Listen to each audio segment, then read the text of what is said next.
Entry undated. The salt doesn't sting my lips anymore.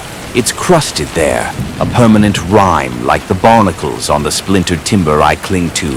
The sun bleaches the sky and the sea into a blinding, indifferent void. But the void, it remembers, it watches. I know this with a certainty that curdles my guts worse than spoiled ship's biscuit. They are all gone now. The gilded albatross, Captain Vargas, Bosun Harlow, young Jem with his freckles, all swallowed by the deep and the thing that dwells within it. All save me, Thomas Kemp, lowly sail mender. And sometimes, when the water laps just so against my makeshift raft, I hear the whispers again. The same whispers that drove them mad before the end. It began with the fish. God curse the day Captain Vargas hauled it aboard. We were becalmed for a week, leagues off the charted routes, the air thick and hot as a shroud. Morale was lower than the bilge water. Then a flash of unnatural silver near the bow. Vargas, ever restless, ever needing to assert his dominion over something, snatched up a gaff hook and speared the creature before any could protest. It wasn't large, perhaps the length of a man's forearm, but it was wrong.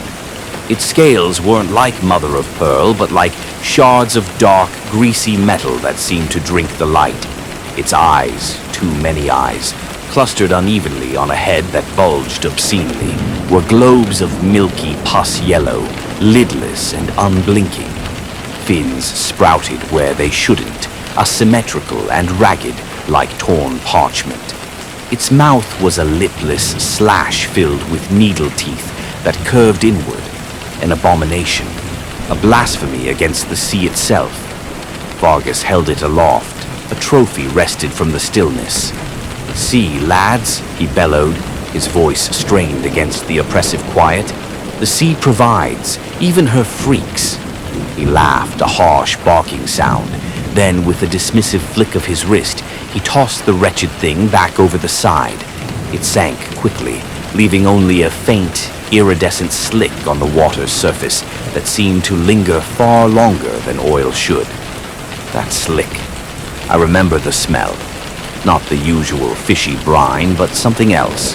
Metallic like blood, yet cloyingly sweet, like rotting fruit left too long in a damp cellar. It hung in the air, thick and unsettling. That was the first sign, the true beginning of the end. Within a day, the sickness struck. Not the familiar gripes of scurvy or the sweats of fever, but something other. It started with the men who'd been nearest the rail when Vargas tossed the fish. Jenkins, the cook, was first. He developed weeping sores on his hands and neck, lesions that oozed a thin viscous fluid that smelled faintly of that same metallic sweetness. Then came the coughing, a deep, wet rattle that sounded less like illness and more like gurgling, like drowning from the inside. Surgeon Pike, a pragmatic man, bled them, dosed them with mercury and prayer, but his usual confidence evaporated faster than the morning mist. The sores spread, the gurgling intensified, and then the change. It wasn't just delirium. Their eyes, those afflicted, lost focus. They'd stare for hours at the sea, particularly where Vargas had tossed the fish, their lips moving soundlessly. The whispering started soon after. Faint at first, almost lost in the creak of the timbers and the slap of waves. But it grew, a susurration like water over stones, yet forming half-heard words in no language I knew. It seemed to come from the water itself, seeping into the wood, vibrating in the very air. Captain Vargas, initially dismissive, grew tense, then fearful, then strangely detached. He spent hours locked in his cabin. When he emerged, his eyes held a fevered glint. He started muttering about signs and offerings. He forbade Pike from treating the sick, calling their affliction the mark of the deep. He ordered the afflicted confined below decks, but their whispers echoed through the ship, a constant maddening counterpoint to the groans of the hull. Then the violence erupted. not from the sick, but from those who had been whispering with them. Able Seaman Crow, a quiet man known for his steady hand, attacked Bosun Harlow with a marlin spike during the night watch. He wasn't trying to mutiny. His eyes were wide, vacant pools reflecting the moonlight, and he chanted those same watery syllables as he struck. We subdued him, but the damage was done. Harlow died, raving, his last words a choked repetition of the whispers. Fear curdled into open terror. Men clustered in superstitious knots, avoiding the starboard rail where the fish had been cast. Prayers to God and Neptune were uttered with desperate fervor, but the whispers only grew louder, more insistent. And then, one moonless night, we found them. A group of sailors, men who had seemed untouched by the sickness, gathered near the bow. They knelt on the deck, swaying rhythmically, their faces upturned to the empty blackness beyond the ship. In the center of their circle, drawn in a mixture of blood and tar, was a symbol. It hurt the eyes to look at, angles all wrong, curves that suggested impossible depths, a geometry that belonged to no sane world. They chanted, a low, droning harmony that resonated with the pervasive whispers. They weren't praying to God, they were praying to the sea, to what lay beneath it. They called it names that slithered into the ear and nested there. Ythktha, the sleeper below, the dreamer in the deep.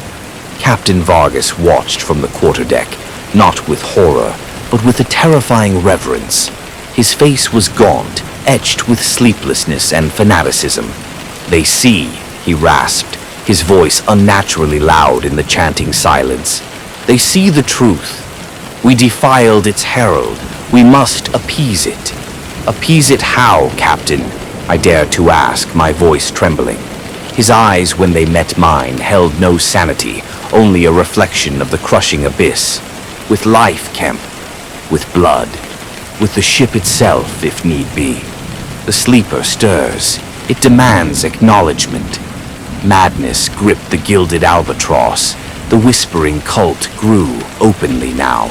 They carved that blasphemous symbol into the decks, the masts. They stopped tending the sails. They threw rations overboard as offerings.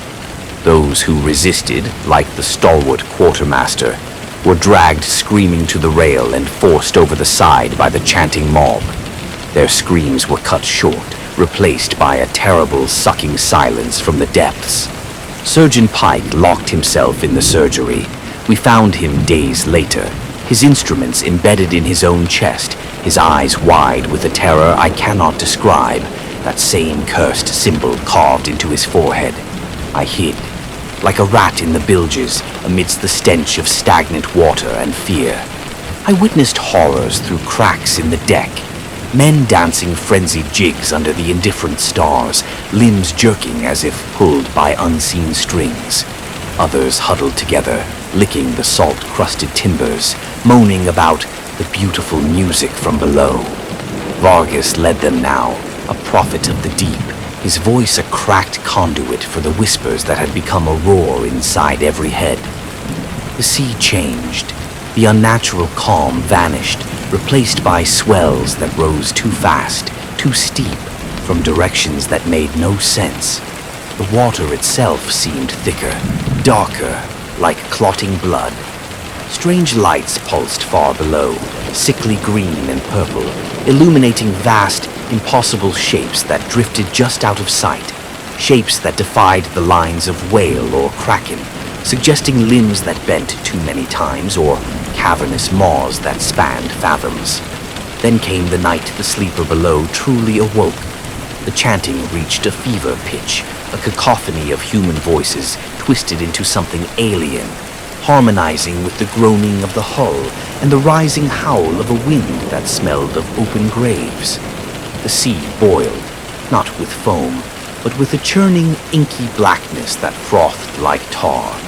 The gilded albatross was lifted bodily, not by a wave, but by something rising beneath it. The timbers screamed in protest. I scrambled onto the deck, driven by primal terror. The sight froze the blood in my veins. The chanting cultists were ecstatic, arms outstretched towards the monstrosity breaching the surface. It wasn't just big, it was geography. A mountain of wet, glistening flesh, mottled in colors that shifted nauseatingly between bruise purple, corpse gray, and the iridescent black of the deep abyss. It had no clear head, only a forest of writhing tentacles, thick as castle towers, studded with suckers large enough to swallow a longboat whole. Between them gaped maws lined with crystalline teeth that glowed with that same foul inner light. And eyes, God, the eyes, not dozens, not hundreds, but thousands, perhaps millions of those same pus-yellow orbs, opening and closing like blinking stars across its impossible bulk. They held no malice, no hunger even, just a vast, indifferent knowing, a consciousness so alien and ancient it shattered the mind to perceive it. This was no beast, this was a god, a mad, dreaming god we had foolishly poked. The tentacles descended, not with anger, but with the languid, inevitable motion of continents shifting. One wrapped around the mainmast, crushing it to splinters like dry kindling. Another swept the quarterdeck clean, taking Captain Vargas mid-ecstatic cry. He vanished without a sound into a cavernous maw that opened momentarily in the flesh. Men were plucked screaming from the deck, from the rigging, drawn inexorably towards the glowing teeth, or the vast, puckering suckers that sealed over them, silencing them forever. The ship groaned, its back breaking with a sound like the world ending. I acted without thought.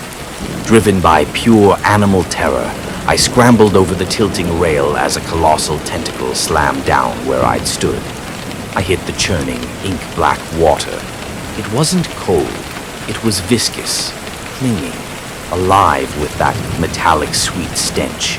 I kicked, choked, desperate to get away from the dying ship and the thing that was dismantling it. I saw young Jem caught in the grasp of a smaller tentacle, his face not terrified but rapturous, chanting the whispers even as he was drawn towards a cluster of those awful eyes. Then he was gone. I swam blindly, lungs burning, the cacophony of destruction and mad chanting fading behind me, replaced by the awful, wet sounds of consumption and the deep subsonic thrum that vibrated in my bones. The sleeper below's own voice. I found a large piece of decking, clawed my way onto it. I dared one look back. The gilded albatross was gone. Only swirling vortexes of debris and that impossible mountain of flesh remained, blotting out the stars. The yellow eyes pulsed. One cluster, vast and ancient, seemed to swivel and fix upon my tiny speck of flotsam adrift on the vast, dark sea. A wave, not of water, but of pure, crushing awareness washed over me. It saw me. It knew me. Not as prey, but as an insignificant mote that had witnessed its waking. The indifference was more terrifying than any hunger. Then slowly, ponderously, the titanic form began to sink. The lights dimmed. The thrumming faded. The sea calmed, returning to a deceptive normalcy, though the water remained unnaturally dark and cold. The sleeper below returned to its abyssal slumber, sated. For now, I float. I drift. The sun burns, the stars mock. The whispers, they never truly left. Sometimes it's just the wind sighing through the splintered wood. Sometimes it's the lap of a wave. But sometimes it coalesces. The watery syllables, the chanting. Ithktha, the sleeper below. It dreams, and it knows. I saw the face of God, I think. Not a loving God, not a merciful God, but an ancient dreaming thing that dwells in the lightless places we were never meant to glimpse. We trespassed, we defiled its herald, and it reminded us with crushing indifference of our infinitesimal place in a cosmos filled with horrors beyond comprehension. The salt cakes my skin, my throat is raw, there is no land in sight. Only the endless, watching sea, and the whispers tell me it doesn't matter. land or sea. We are all adrift on the surface of a nightmare. The sleeper below dreams. And when it next stirs, I clutch my splintered raft. I listen. I wait. The sea is deep and full of terrors, and I am the only one who knows how deep they truly lie. The only one, for now. But it knows I'm here. It knows I remember. God help me, God help us all. It dreams, and it knows.